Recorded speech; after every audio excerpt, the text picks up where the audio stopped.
James was extremely frustrated after Tuesday's loss to the Jazz. LBJ was issued a technical in the first quarter when he shouted at referee Tyler Ford after being fouled by Shelvin Mack. When asked if his shouting was a result of the way he's been officiated lately, LeBron had this to say. You got technical today. It was pretty rare for you. Yeah, I got fouled. Yeah. Has there been any frustration with the way It is. The way you've been officiated lately? It is, but I know what the main thing is. The main thing is to win, but it is.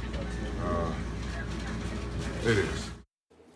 Max, do you like the way LeBron is handling this? I do. As with most things, I like the way LeBron handles stuff. I think that he has been such a solid citizen, and his presence has been so beneficial to the league. I think he's established so much credibility as a solid citizen that he's like the captain of the football team or the valedictorian or, the model student who has something to say to the, vice principal, right? Like the vice principal has to actually listen to what they say respectfully, or doesn't have to, but may be inclined to. I think that LeBron has legitimate beef. He's officiated differently. We all know that. As Shaquille O'Neal once upon a time was. He's so big and strong and so fast, so powerful that if he's officiated within the rules, it's not even fair. And so they kind of bend the rules. And he doesn't get the whistles he should get. And at a certain point, and he hasn't complained about it, I wouldn't call LeBron a whiner about it, but at a certain point he's like, okay, maybe it would be to my and my team's advantage if I just raise the awareness of the fact that, I really should be officiated fairly. And because of his track record, and because of what he means to the league, as long as he does it respectfully, I think it will actually have a beneficial effect, the intended effect from LeBron. I think he will be more likely, not less likely, to get the whistle. Let's start with what you're right on. You're right that LeBron doesn't get the calls he deserves. He suffers from the Shaq effect. He's bigger, stronger, faster, and flat out better than everybody else in the league. Defenders bounce off of him. Refs don't call it. That's a fact. The question is this: how has he handled it? What'd you call him? The model student? Yes. Captain of the student That's body? Right. No, football team. Student body president? He's the kid that did everything right and has built credibility with the administration. Somehow you take his side of the argument and insult him along the way. How's that? He's more than that, man. He's the face of the NBA. Of course. He is the NBA. And that's why he's wrong to do what he did. Now, don't get me wrong. LeBron didn't step way over the line, but his toe is crossing it here. And here's why. LeBron is the NBA. 3 reasons. Number 1, as the face of the NBA, his job is to protect the integrity of the game. That is above and beyond himself. He has to look out for interests greater than LeBron James. It's flat out part of the job. If you go out looking for getting every single call right for you or complaining about officiating, you are thinking about yourself when you are actually bigger than yourself at this point. Number 2, for consistency's purposes, he shouldn't be doing or saying anything close to this because he just a few weeks ago said he didn't like the NBA's 2-minute report. Kevin Durant said it throws the referees under the bus. LeBron said the same thing. He said this makes it look like we don't support the refs. They do 48 minutes of decisions, and it looks like in the end we're second-guessing every one of them. Well, that's exactly what he's doing here. He's asking for doubt. He's asking for criticism on the referees. Is he wrong? No. The question is this the right way to do it? With the camera in your face, with the media scrum around you, that's not the right place to do it. The captain of the student body or the president or whatever the analogy was goes to the principal behind the scenes. He doesn't go to the front of the auditorium at a class assembly and go, you know what? This guy is messed up. Don't torture the metaphor. The point is, I think I'm hitting it pretty fair way. Right, exactly. The point is that he is also a human being, and not every single decision he makes will be premeditated and for a pointed effect. It may be that in the moment he is also genuinely frustrated by the fact that the 1,000,000 times he didn't get the whistle and deserved it actually hurt his team. Also, the idea that you assert that you are the face of the league and therefore your responsibility is not to yourself, well, you have competing interests there at best. I mean, if you want to say he's the face of the league and therefore has some kind of extra responsibility without a doubt, that supersedes his own personal interest and professional interest as an NBA player, where actually, ethically speaking, his interest has to be toward himself and his team. Maybe kind of loosely, realistically speaking, he also has a kind of higher unspoken responsibility to the league, but that doesn't supersede his own ethical responsibility to himself and his team. You keep making arguments as though LeBron is a normal person or a normal player in the NBA. He's not. And that's how the refs are calling it. When He's he is trying to correct that. When he's great, we all laud him for his superhuman abilities. When he's doing something like this, we can't apply the normal standard to him again. We have to apply the same superhuman standard. So I just want to, for clarification. So he not only needs he needs to give you a handicap to begin with, like you're playing golf. But then in addition Max, to that, you're manipulating my argument, but I catch you in real time. That's what we're doing. I'm not suggesting that he can't complain about the referees not getting the calls right. It's about how he does it. Go behind the scenes. Talk to the referees union. Talk to the NBA. How do you know he hasn't done that? Well, I don't, but I know what he did in front of the scenes. And at a certain point, listen, Phil Jackson used to do this, coaches do this, players have done this. You think Michael Jordan never complained about a call? Every argument I've ever made when it comes to LeBron James is to hold him to the higher standard that he rightfully deserves. LeBron James should be held to a higher standard because he's great, because he's LeBron James. And he has been held to a higher standard, and he's passed with flying colors. This makes him every other NBA player. This makes him normal. And by the way, it also makes him wrong in the end. Yes, he's not getting the calls, but it's small. The Cavs have lost 3 of their last 5 games, not because of these calls. They've lost them because they turned the ball over more than they've had assists. So what you're pointing out is he may be frustrated for other reasons, and therefore human is entitled to vent his frustration like everybody at certain points in their lives, even if it's not the perfect time or place. Or what you're saying is not only should he be held to a different standard than everyone else in terms of the way it's officiated, but in addition to that, he should be held to a different standard in terms of his ability to look for his grievances. He doesn't have a different standard. He shouldn't have a different standard on how he's officiated. On that, I think, where he's sitting here, we all three agree that what we have a difference on is how he handles it. And yes, he should have a different standard. Rajon Rondo can go in front of a referee, go in front of a camera and complain about the referees, and it's not going to go beyond his bounds because he's Rajon Rondo. But LeBron James is not. He's LeBron James. Publicly calling out officials, depending on how you do it and who you are, can have beneficial consequences to you and your team. I mentioned Phil Jackson before, but there have been other superstars in the NBA who have pointed out that officials haven't either haven't blown the whistle or have blown the whistle when they shouldn't. And at times, the feeling has been, yes, that actually helped them. It raised awareness about it. Don't you find an inconsistency in the fact that he thinks the 2-minute report undercuts the credibility of the NBA refs, but complaining about them in front of a camera doesn't? You don't find an inconsistency there? No, one is an official action by the league, and in spite of what you insist his unofficial position is, he is not actually the ambassador for the league when he is competing against another team. He's a member of the Cleveland Cavaliers and has a responsibility to his team. He's always the ambassador of the league. Again, just for clarification, it's not that the referees are right. It's not that he doesn't have a right to complain. It's how he does it. The captain of the student body, Max, goes to the vice principal's office after. Just for clarification, it's not that you're right. We're going to bring it full circle. Are you not entertained? When we come back here on First Take with these two lovely gentlemen and Darren Woodson, they are probably the 2 best quarterbacks in the NFL. So is the best possible matchups got to be Brady's Patriots versus Rodgers' Packers, or is it? You do not want to miss this discussion. That's coming up.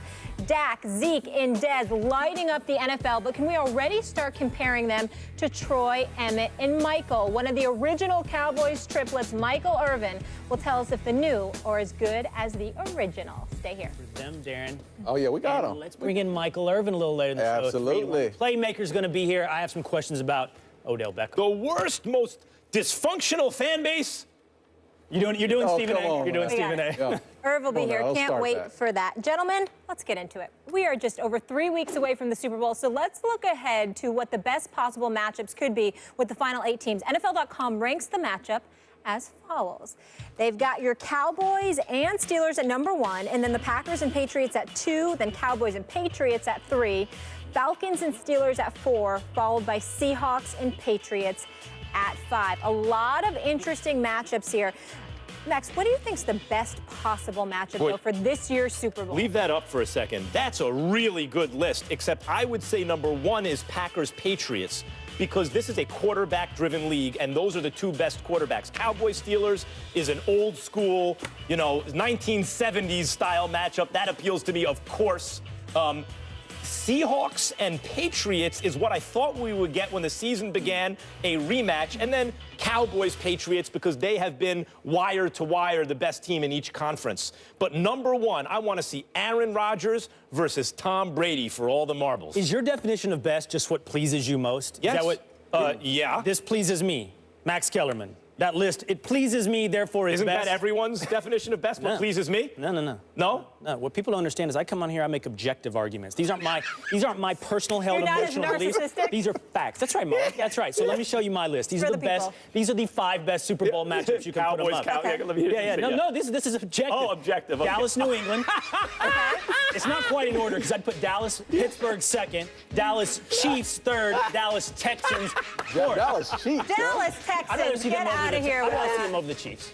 Wait, I mean, over the Texans. Over the Texans? Oh, yeah. That is a nice but Stop that's it. okay. No one wants to see Dallas, Texans. Sorry, I after was you- slow on the uptake on the joke. And it's not a joke. And then after you get past those 4, then you get Packers Patriots. Now, let me tell you why. Dylon. You had me till Yeah. you brought Texans into the conversation. The Cowboys Texans would be above Packers Patriots? No way. Okay. No way. No way. way. I don't give you best as my personal preference like I like cereal over oatmeal. That's not my definition of best. Here's my definition of best. 5 of the 6 highest rated games in the NFL featured what team, Max Kellerman, this year? Dallas Cowboys. That's right. Yeah. NBC, ESPN, Fox all had their highest games featuring what team, Max Kellerman? Dallas Cowboys. In a year when the NFL ratings did what, Max Kellerman? Went down So you're during the supporting election. the league. Percent. This is about the league. This is what the people want to see. This is what the people feel like is the best matchup. Anything and everything featuring the Dallas Cowboys. When the entire NFL's fan base is going like this year, the Dallas Cowboys are putting up ratings that sometimes are hitting 1990s peaks. I'm telling you, of course I want to see the Cowboys. Right. I'm telling you, the people So in other want words, to because see the most Cowboys. people have been hoodwinked by Tex Schramm, a snake oil salesman once upon a time, Wow. and talked Go them into the ahead. idea that the Cowboys are somehow America's team, even though the Packers are in fact America's team. See, that's where you go. It is- That's where it is. it is the Lombardi and that's Trophy. the reason I The want to Patriots are see more than the Packers. Patriots and the Cowboys. I think the Cowboys, Patriots in the Super Bowl, and the story behind it. Cowboys, of course, you just noted the ratings. Everyone wants to see and watch the Cowboys get there. And they haven't been there in 20-some years. I get that part of it. So they're automatically in. It's Cowboys against whomever. It's got to be the Patriots, and it's the story. Yes. The story of Tom Brady being suspended for the first 4 games. You know, everyone was counting them out. They were going to lose. They weren't going to get to the end to this point. They would never win the AFC because of Brady's suspension. And now Brady can just shove it in everyone's face. I love the story in the AFC side with the Patriots. But what's your number 2? I would have to say Rodgers against Brady. It'd be Yes. Packers versus. So you're not a total Cowboys homer like Darren Will. makes the right point. Entertainment, whether it's soap operas or the NFL, is about stories and storylines. Dallas versus New England is far and away the best storyline. It's America's team versus the would-be not America's America's I team. don't know. Absolutely. It's not Go ahead, America's build it team. up. It's Will. pretty good storyline. I want There to you talk go. about America's team for a second. Is it called the here we go. Landry Trophy? Or the Lombardi Trophy. Both were assistant coaches for the New York Football Giants. One went to Green Bay and established the greatest dynasty in the history of football. The other went to Dallas and did not do as well. And in fact, the Packers are much more representative of this country. You lost this debate 20 years ago, buddy. And Aaron Rodgers is the best player in football, except for those who think Tom Brady is. Absolutely. You don't want to see the actual America's team No, with the best actual? player in football, Are you- the Green Bay Packers against the New England Patriots and Tom Brady? First of all, America's team's the Cowboys, but the number 2 would be Patriots, not the Packers. But both of That's those debatable. are great sells because we speak. we always compare Brady and Rodgers. But I get what you're saying. If you put it Obviously, up for having the referendum, Cowboys you'd be right. this I'm just year- trying to tell people what actually is. It's not what actually That's is, it's fiction. what you want to be. No way. Yes, This I di- thought this through very carefully. Yes, but you lost this debate about a few years after you were born. This was settled in the 1970s. Who is America's team? The answer is the Dallas Cowboys. You can come on to First Take till you're blue in the face and argue for the Packers. It ain't happening. Right, because so you're just strictly arguing for their popularity. Because they are indeed the most popular Symbolism. football franchise. Therefore, the best Super Bowl features the most popular team. No. Symbolism. Yes, popularity. Hall of Fame style players and would-be Hall of Fame style players like this. scattered out through 4 decades. The Dallas Cowboys didn't happen upon this title. They earned this title. They don't have the most Super Bowl wins. They don't have the most championships. They don't have the most wins. They're tied for the most appearances. They're second in most wins. They won 20 straight seasons. Tied second. Without making the playoffs for 20 straight seasons. They have had a rough patch. That's true. A patch, you call it? A rough patch. A patch? And It was a patch. It was a patch. That's why everybody wants to get them back, Darren. That's absolutely Quite a patch. I think, you know, it's the eye test. Everyone wants to see the Cowboys. I mean, it's Not everyone, but a lot of people. Besides two Giant fans. Besides two Giant fans, but everyone I'd rather see a whole bunch of Honestly, teams for the Cowboys. To me, it's splitting hairs. Both of those are splitting hairs. To have the Cowboys, Patriots, or to have Aaron Rodgers against What them. about I think they're both fantastic. What about the Seahawks and the Patriots in a No, I rematch don't of 2 wanna years see that ago? Story. We I'm read over that book. I'm done We with already that. saw the story. It's one of the greatest endings in the history of the no, Super I'm Bowl. good. You're talking about a team that hasn't been there since in 22 years. Is that what it is? Let me tell you, 23 after this year. 23. Yeah, come on, 22 years. I mean, you got it. It's the storyline. 2 rookies. If you want the Cowboys, People are tired of you media elitists telling them what they should like. This is what they like. This is Yeah, what and they you know what want. happens when Don't they stop tell them what listening to the they should media like. elitists? Look at the predicament we're in. We're in a terrible All predicament. right, God, here on we that go. note, so obviously on this show, we would love to see the Cowboys make the Super Bowl, but let's say Dallas doesn't make it there. Would this season be a complete failure with the stars aligning as they have been, Will? No, it wouldn't be a failure. How you doing? You didn't catch me in anything. Watch this. The windows are small, and I hate that. When windows are missed, you rarely get a second chance. When the Dallas Mavericks lost to the Miami Heat in 2006, I thought it would never happen again. We got a second blessing to come back in 11 and do it a second time. That rarely happens. Windows are tight. But that being said, you can't tell me a team that was 4-12 last year, that had a 9-win improvement with their backup quarterback. They lost their starting quarterback, their franchise quarterback, their $100 million quarterback before the season started, and they won 13 games. You can't tell me that anything what they've done so far, winning 13 games, going to the divisional round of the playoffs, would be considered a disappointment. It cannot. Will, let me just get this straight today. It's hard to. You should just argue against yourself. I could put How? video I of can't you wait. from earlier in the show. I can't wait. And now, and you two can have a debate. I doubt it, but let's see. First, it's Dak is going to win more Super Bowls than Aaron Rodgers because he's going to have opportunity after opportunity after opportunity. Yes. Then it's windows are fleeting. You don't know when you're going to get another chance. Normally, but the Cowboys' window's bigger. Every Super Bowl that you think is the premier Super Bowl matchup this year, every single one involves the Dallas Cowboys. You'd rather see Cowboys-Texans than Packers and Patriots. Oh, careful. Not me, the people. Oh, the people. You're speaking on behalf For of the people. Yeah.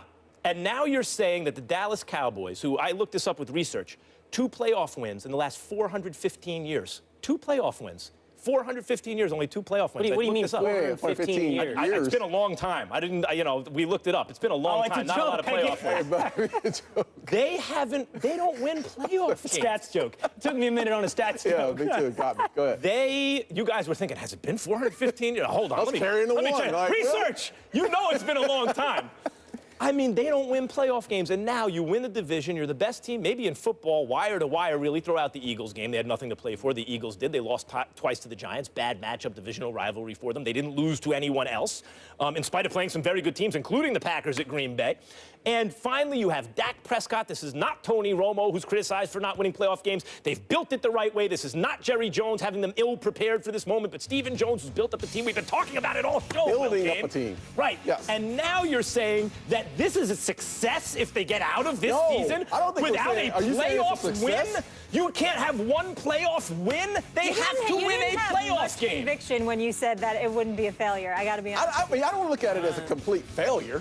I mean, it's not a complete. I think listen, what was the expectations of the Cowboys coming into this season? The expectation was, even with Tony Romo, I had them going 9-7. At the best, Darren, everybody said their defense was awful. Absolutely, and I was the main one on that defense, talking about that defense. I don't think it's a complete failure, and I'm one, trust me, on this. I'm one that go on the record.